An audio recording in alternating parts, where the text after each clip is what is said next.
लो हम तुम्हें भक्त के दर। एक आदमी 10-20 उसके भैंस गाय सब थी, खूब खान पान, चारपाई डाले आराम से बैठा था, नौकर चाकर दूध दूह रहे थे सब।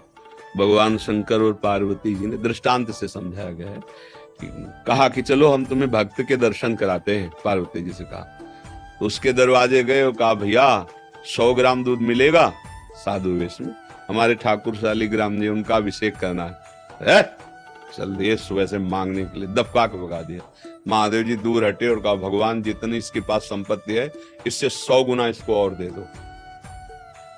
पार्वती जी को थोड़ा सा लगा सब अवघड़नाथ कहते इनको है भी अवघड़नाथ। उसने 100 ग्राम दूध नहीं दिया और इन्होंने वरदान दे दिया कि जितनी संपत्ति है उससे 100 गुना और बढ़ा दो, और कुछ नहीं बोले।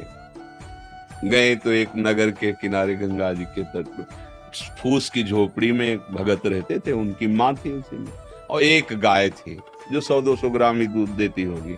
देखा संत वेश में उमा पार्वती जी को, आओ आओ बे, साष्टांग दंडवत की, चरण पखारे। कहा भगवान मुझ गरीब के पास तो गाय का दूध केवल है।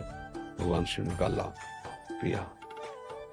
कुटिया से बाहर निकले, शाम जा रहे हैं, तो कहा भगवान कृपा करके आते रहना, भगवान कृपा करो इसकी मैया और गैया दोनों का अपहरण कर लो, इसकी गैया और मैया दोनों को हटा दो। पार्वती जी जब आगे गई तो बोली देखो हम वहां तक तो बर्दाश्त हो गया, जिसने सादर तुम्हें प्रणाम किया, बातचीत करने के लिए मैया थी, जीवन यापन के लिए गैया थी, उसने तुम्हें दूध पिला, तुम कहो उसको भी मार दिया। और जिसने एक बूंद दूध नहीं दिया कहा 100 गुना संपत्ति और हो जाए। तो हमारी बातें समझ में नहीं आई कि आपका स्वभाव क्या है। बोले तुम समझ नहीं पा रहे हो, वो इतनी संपत्ति में मुझ महादेव को साधु रूप में अपमानित कर रहा है। जब 100 गुना और बढ़ेगी ना तो उसका प्रमाद इतना बढ़ेगा कि घोर नरक जाएगा।